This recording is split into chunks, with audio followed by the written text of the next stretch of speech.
Welcome back, comrades. This is MF Kraven, and you're watching Less Than 10 Minute Reviews, the YouTube series where I take a look at games I think seem cool and give my thoughts on them in less than 10 minutes. Today I take a look at Welcome to Goodland. Welcome to Goodland is a narrative-driven, choose-your-own-adventure strategy business sim.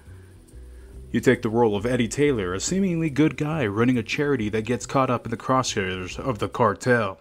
Learn to launder money with all the local businesses by keeping a balance of happiness and intimidation, all while fighting to survive. If not enough money is laundered, all while local gangs and the police try to sabotage your efforts.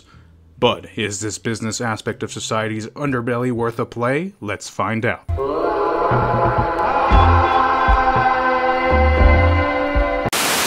Disclaimer, some of the game footage was captured on my PC, some of it was captured on my Steam Deck. Graphics, sound, and art style. In my opinion, Welcome to Goodland has a sort of, this is the police aesthetic that I've missed. Combining a type of graphic novel with the aspect of choose-your-own-adventure, it looks very nice for the most part, but you do spend a lot of the game watching a map of a quaint little Minnesota town. Now, if I could change anything to the sound, it would be just the addition of voice acting. But other than that, I have no real complaints. Gameplay. While on my first playthrough, I didn't respect the choose-your-own-adventure aspect of the game. It was only after replaying and seeing how my stats changed based on what I say in the opening scene that determines my strategy going into the core gameplay. Saying the right or wrong things can open up more characters or cut the life short of one of your favorite characters. But the business side aspect of the game is the meat and potatoes. Each playable character comes with 4 stats: intimidation, social, leadership, and strength. Intimidation works as a stat that can boost your efforts to intimidate business and coerce them into going into dirty business with you. Get high enough stats in intimidation and reap the benefits by being an extortionist, which means that character will collect more clean money when collecting. Social is a more diplomatic stat. You can make businesses feel more comfortable laundering, and with enough points allocated in this, you can even scout more business to launder at.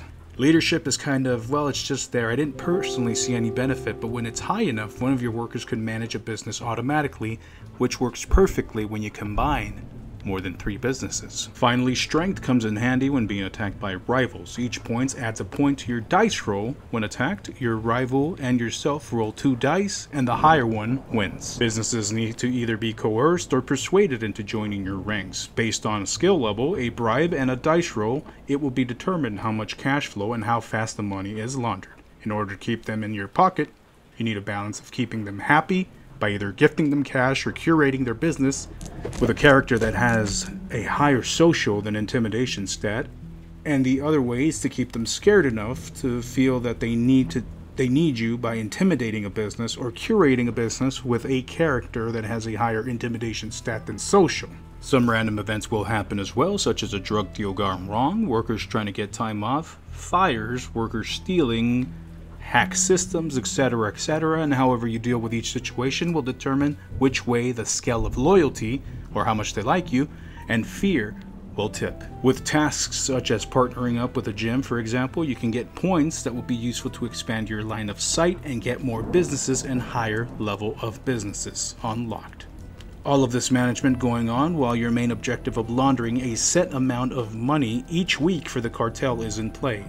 And if you don't produce enough laundered cash, well, they off you, and game over. You could either start the day over or the entire week over if you fail.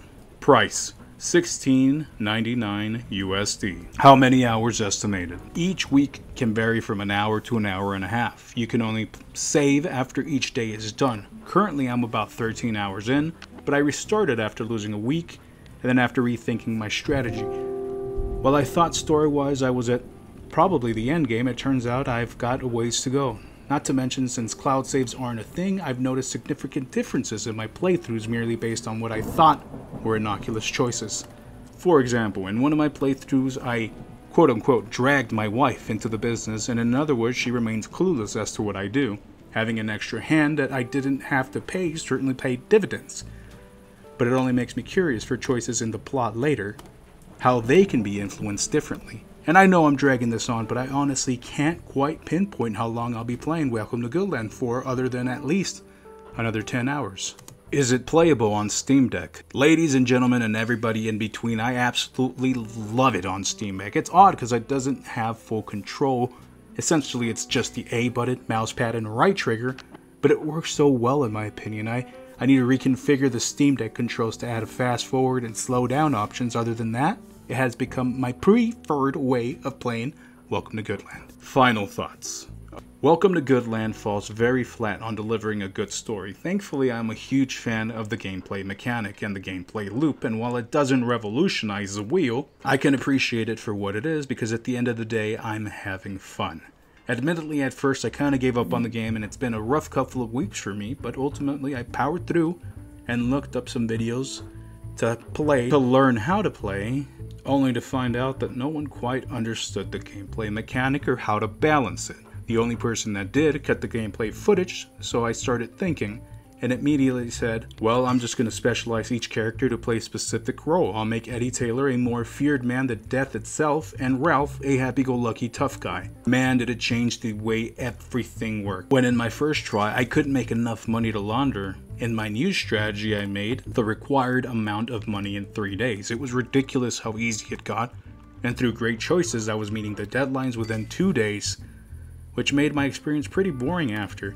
Again, I felt like maybe the game is just, I powered through it though, and once weeks 3 and 4 began, it was a whole nother ballgame. I had to make significantly more money, laundered, and without spoiling too much, one of my workers was caught slipping by a rival, and now they were asking for a ransom. I was left with a few choices and ultimately decided not to pay the ransom, but to go about it in a tough guy way. And while I did feel a lot more engaged with this side story, these side quests, I just didn't care other than make my empire the biggest it can be. Which leads me to one of my biggest gripes. I'm constantly being attacked left and right. I get it. It's part of the gameplay loop. Can't make anything too easy, but beating them should have some sort of reward. Whether it be a slight boost in loyalty from the business they tried stealing from, or fear, or jacking them of their money and resources. It just doesn't sit right with me to let someone who was going to potentially steal from me go without a hitch.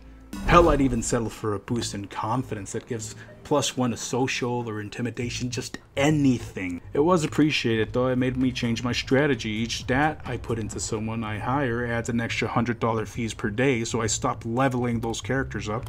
Just put enough 3 to 5 into strength to help me defend. Those that were at 1 to point, I didn't even bother. Something else I'd like to see changed is that in the early game, having the ability to hire a worker for only a day, so when the day resets, you're not obligated to automatically pay that worker their fee, or maybe putting them on a team for a week at a slightly discounted rate. All in all, if you like games like This Is the Police and Cartel Tycoon, this game is for you. Some voice acting could have gone a long way, especially for a game that's almost $20. It's fun, it's frustrating at times, and if you mess a day up, you'll need to restart the week, so it's punishing, and I kind of like that. It doesn't hold your hand from the beginning, and I am a huge fan of RNG. I know that I just turned off a couple of people.